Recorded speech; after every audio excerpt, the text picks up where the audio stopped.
Cidade Entrevista.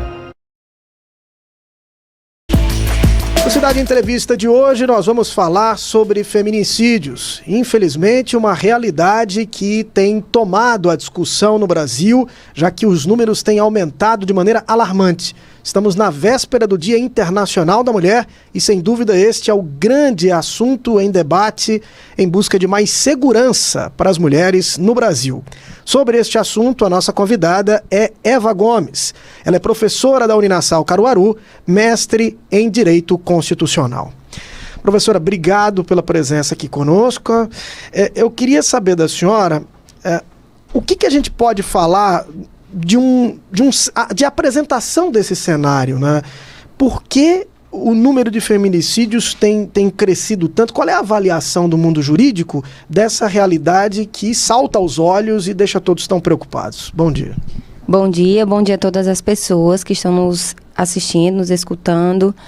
Olha, é muito difícil falar sobre isso, né? Sobretudo nesse momento, né? Saiu recentemente o Anuário de Violência e os números são, como você colocou, avassaladores.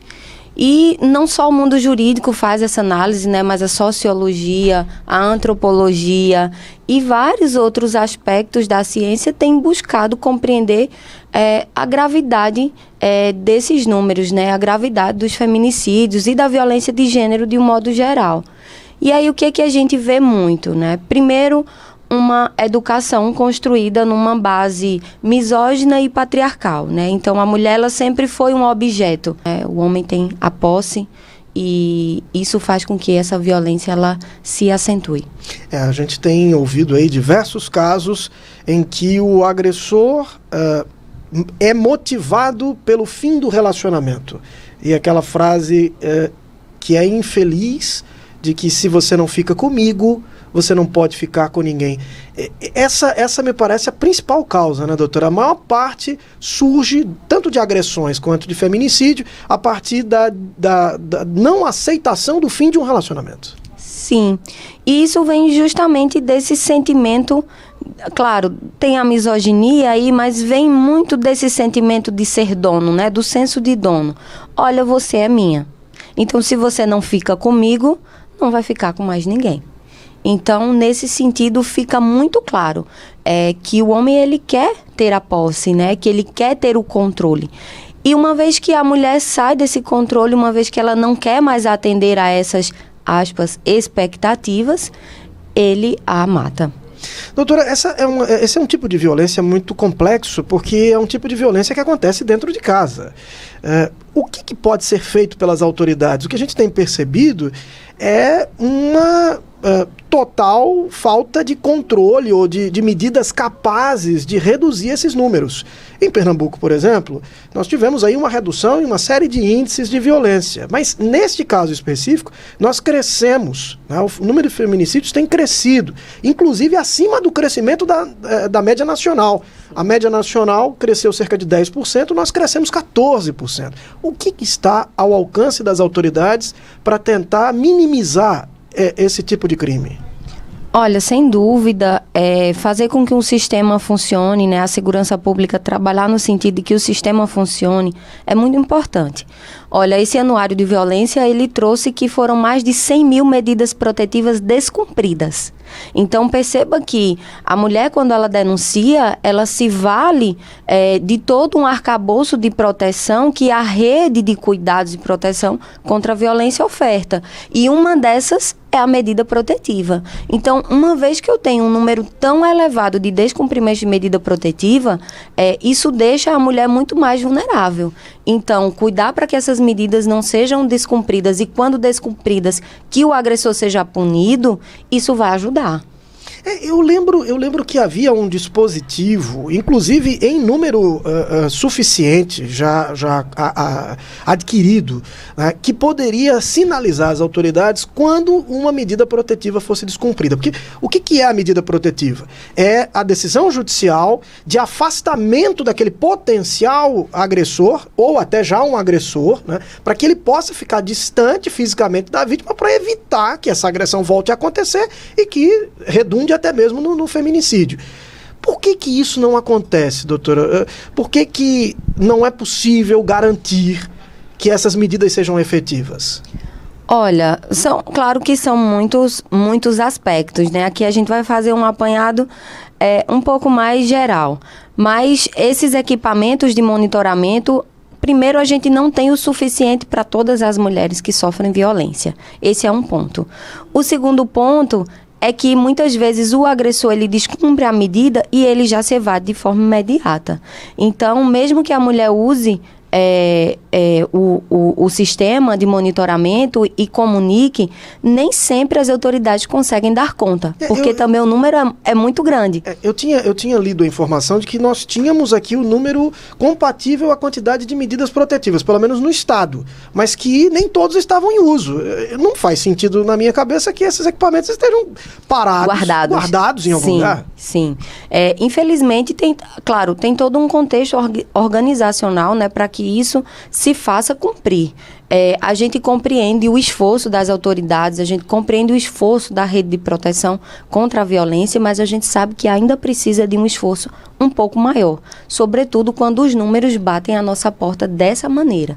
E aí, claro, eu não posso tirar da segurança pública também parte dessa responsabilidade, né? Porque se eu tenho medidas protetivas que estão sendo descumpridas, eu tenho mulheres que estão sendo desamparadas. E nesse interim desse descumprimento de medidas protetivas, muitas vezes é onde a mulher acaba sendo morta. Claro, vou reiterar também, muitas mulheres que são assassinadas, elas não procuraram o apoio, elas não realizaram a denúncia, né? Aqui em Caruaru, particularmente, no ano de 2024, a gente passou um ano sem feminicídio. Em 2025, até novembro, os dados que a gente tinha era de que todas as mulheres que buscaram apoio junto à rede de proteção não tinham sido mortas, né? Os feminicídios que aconteceram na cidade, as mulheres não tinham procurado a rede de apoio.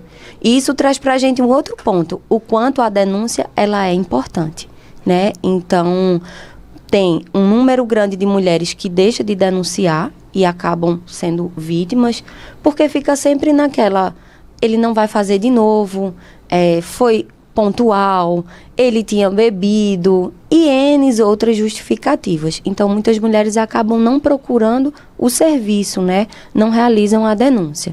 E um outro número realiza, mas há o descumprimento das medidas protetivas. Como a senhora disse, esse é um assunto que tem muitas camadas aqui, me veio à cabeça 3 questões, mas vamos uma a uma para que a gente possa entender cada aspecto desse. O primeiro que a senhora tocou é a subnotificação de casos, né? E inclusive o anuário falou sobre isso, né? Que o número total ele pode ser 38%, quase 40% maior, e a culpa é exatamente da subnotificação. E quando a gente fala em subnotificação, doutora, nós estamos enfrentando 2 problemas. O primeiro a senhora já tocou, que é o entendimento da vítima de que aquela ação que ela está sofrendo, que ela está sendo vítima, é uma ação de violência. Outra, e não só da vítima, mas de parentes, amigos, vizinhos, né, que precisam ter esse entendimento para colaborar com a justiça e fazer a denúncia. Mas o outro ponto também envolve as próprias forças de segurança, que é no momento do registro de alguma ocorrência. Registrar aquilo como um caso de violência, como um caso de feminicídio, que nem sempre acontece. A tipificação. Então, eu vou começar por esse ponto, para a gente explicar a quem está nos acompanhando agora. Não é toda morte de mulher que é feminicídio. O que é o feminicídio, doutora? Essa pergunta é maravilhosa, tá? E é um cuidado que a gente sempre traz para as autoridades, para quem comunica um crime de feminicídio. Gente, o crime de feminicídio ele é um crime de ódio. Ele é um crime praticado contra a mulher em razão do ódio, tá? Então, eu vou lhe tirar a vida pelo tão só fato de você ser mulher. Ou porque você me desobedeceu, ou porque você fez algo que eu não gostaria que você fizesse no âmbito da violência doméstica e familiar, mas o ponto é que você é morta pelo tão só fato de você ser mulher. Isso difere, por exemplo, de uma mulher que é assassinada numa briga de um bar, por exemplo. Isso não é feminicídio. Isso acontece pela casualidade da própria violência, da natureza da violência. Nesse caso, o homicídio. Nesse caso, o homicídio ou assassinato contra a mulher, mas não se enquadra no crime de feminicídio. Esse crime foi tipificado em 2015, hoje a gente tem lei própria que tipifica e trata do feminicídio, inclusive como um crime um pouco mais gravoso, com uma pena um pouco maior, justamente para inibir a conduta do feminicídio. Quando a gente fala sobre o reconhecimento das formas de violência, essa é uma questão que ultrapassa o âmbito do direito. No começo, na introdução da senhora, há pouco, a senhora dizia é um assunto que perpassa diversas disciplinas, sociologia, enfim. É preciso compreender as formas de ação como uma agressão, para, a partir daí, tendo consciência, fazer a denúncia. A senhora acredita que, desde 2015, tipificado o feminicídio, com tantas campanhas, com episódios como esse nosso aqui, essas conversas a respeito do assunto, a nossa sociedade, ela está avançando na compreensão da violência? As mulheres estão mais conscientes de que formas de violência elas são vítimas na sociedade? Ou ainda impera muito a ideia de que a violência verbal, porque muitas vezes há uma gradação, né? Começa com a violência verbal e aquilo vai aumentando até chegar numa violência física. A violência patrimonial, são várias as formas de violência, não é? Será que a nossa sociedade, as mulheres, estão compreendendo isso, entendendo esse processo e denunciando mais, ou não? Ainda falta muito nesse caminho? Olha, seguramente ainda falta muito nesse caminho, né?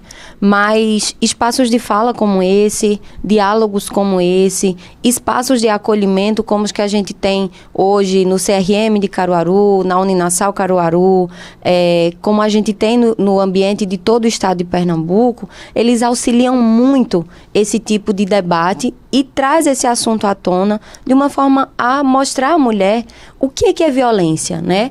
A Lei Maria da Penha, ela trouxe em 2011 uma regulamentação dos 5 tipos de violência. Então, a Maria da Penha, ela reconhece que a gente não só tem a violência física, que é essa violência que a gente vê, ou a violência sexual.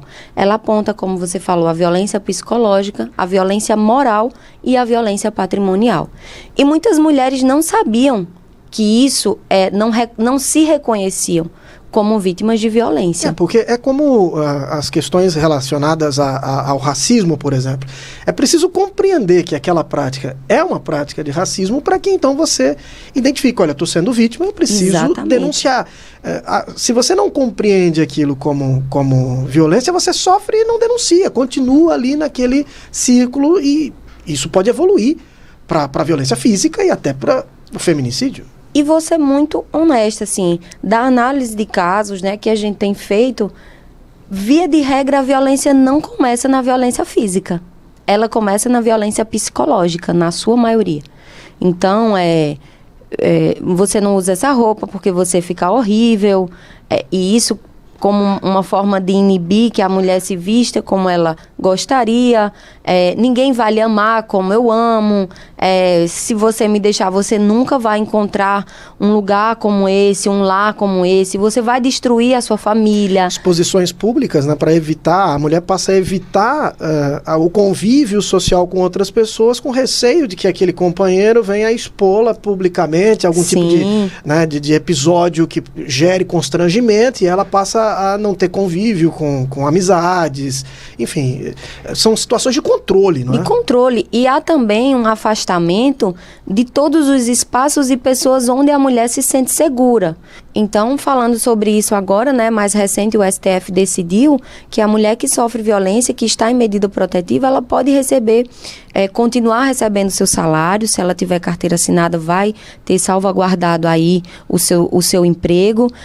Nos primeiros 15 dias, a empresa paga, né, o empregador paga, dos 15 dias em diante, a Previdência continua pagando. Isso também para inibir a mulher, para tirar um pouco a mulher desse espaço de violência. Doutora, nós estávamos inclusive conversando antes da nossa entrevista sobre o caso em Copacabana, da jovem que foi estuprada, um estupro coletivo. Sim.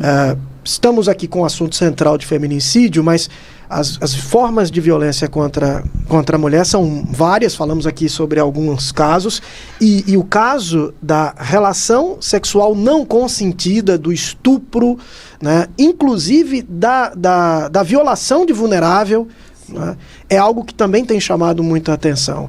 A senhora acredita que as autoridades estão tomando as medidas necessárias para evitar esse tipo de crime também, ou há um vácuo nas políticas públicas nesse sentido? Olha, no tocante à violência de um modo geral, a mulheres e meninas, é claro que a política ainda precisa avançar muito, né? A política pública, ela precisa ainda avançar muito. Mas eu percebo também que muitos esforços vêm sendo feitos. Não têm sido suficientes, né? Mas muitos esforços vêm sendo feitos. Porque, como eu falei, não é só combater. É preciso que a gente caminhe também num processo de educação social, tá? Então, não é só a repressão. É preciso que a gente faça também esse trabalho. E isso não é feito do dia para a noite, né? É algo que vai demorar um pouco. Porque a violência sexual contra a criança, em especial, ela sempre acontece quase que 100% com pessoas próximas, pessoas da confiança dos pais da criança ou da criança. Porque você não deixa seu filho, sua filha com alguém que você não confia. Então, a violência, ela parte dessa relação de confiança. Então, eu peço também para que quem tem filhos, que olhem com cuidado, que tenha essa sensibilidade de perceber o comportamento da criança, se a criança mudou o comportamento, com quem você está deixando a sua criança, com quem ela está tendo um contato mais próximo, porque tudo isso são alertas importantes, tá? Para minimizar a criança. E o principal, converse com o seu filho, com a sua filha. Eu digo seu filho, sua filha, porque os meninos também sofrem violência sexual. Converse, explique, ninguém pode tocar o seu corpo, ninguém pode avançar daqui em diante, para que a criança tenha segurança no que pode e no que não pode. E elas compreendem, tá? Então, nesse viés, o IPEA trouxe uma pesquisa que, em média, a gente tem 2 estupros por minuto, no nosso país, muitos casos subnotificados também. Então, são dados que a gente fica preocupado, que a gente fica com muito medo, principalmente a gente que é mulher, né? Nessa véspera de Dia das Mulheres, a gente fica sempre pensando sobre o nosso papel, sobre a nossa trajetória e sobre o lugar que a gente está agora. Doutora, a senhora fez aqui uma menção à transformação social, que é fundamental para que esses casos possam ser reduzidos. Só que uma transformação social, ela não se dá do dia para a noite, a senhora também mencionou.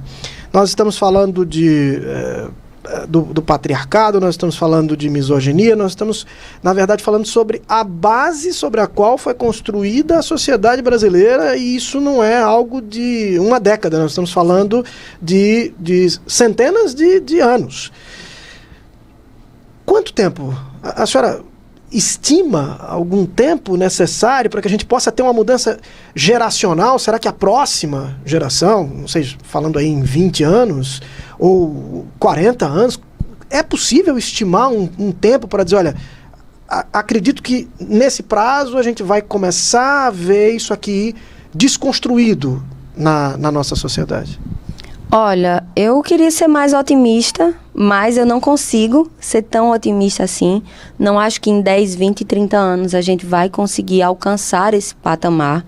Acho que o sistema educacional do país precisa trazer essas informações para dentro do contexto educacional, como um grade curricular obrigatória mesmo, falar sobre direitos, falar sobre espaço de poder, ocupação de espaço de poder, trazer a educação de gênero mesmo para dentro do ambiente escolar. Eu acho que esse é um ponto importante, porque aí desde cedo a criança vai sendo construída e ela vai compreendendo a necessidade de falar sobre gênero e o quanto isso é relevante. E o segundo ponto é nós, enquanto sociedade, nos educarmos. Mas eu não acho que em 20, 30 anos a gente vai conseguir. Acho que a gente avançou muito com a chegada da Lei Maria da Penha em 2006, com a sua alteração em 2011, o reconhecimento do feminicídio em 2015. Tudo isso traz essa decisão do STF agora, esse ano, tudo isso são pontos importantes no avanço do cuidado dessa política. A criação das delegacias especializadas, das varas de violência contra a mulher, tudo isso são pontos importantes para a gente combater essa violência. Mas vai precisar mais. E a segurança pública também vai ter que cuidar da punibilidade, do cuidado dessas... O que vão fazer com esses descumprimentos de medida protetiva, como é que esse agressor vai ser cuidado, né? Hoje, a repressão é para a senhora o caminho, digamos assim, mais acessível para reduzir os números. Esse agressor precisa ter medo do que vai acontecer com ele caso ele leve esse projeto de violência adiante. Ele precisa, né? Eu acho que são 2 pontos importantes. A longo prazo e a médio e curtíssimo prazo, a educação. Eu acho que a educação é a base, sim, mas a gente precisa também cuidar da punibilidade, porque é a punibilidade que reprime o crime agora. Tá? Então, se eu digo que a gente vai falar num contexto de educação, a gente vai pensar nessa construção a curto prazo, a médio e longo prazo. Mas se eu digo na repressão, é punibilidade.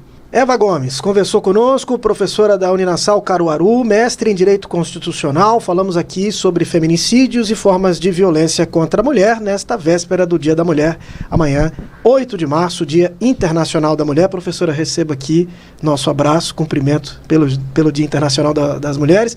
E a Cidade FM se coloca aqui a favor das mulheres para trazer esse tema, para noticiar essa questão, para contribuir com o processo de conscientização da sociedade, também nesse processo pedagógico, porque espaços como esse também são espaços pedagógicos para chegar à sociedade em geral, sobretudo às mulheres, para que compreendam as formas de violência, denunciem, não apenas as vítimas, mas quem tem acesso a essas vítimas, com relação direta ou não. Você não precisa ser um parente ou amigo, mas se você percebe, é uma obrigação que a gente tem como sociedade de fazer aquela denúncia e evitar que aquela situação de violência possa vir a se transformar, de repente, numa situação de feminicídio.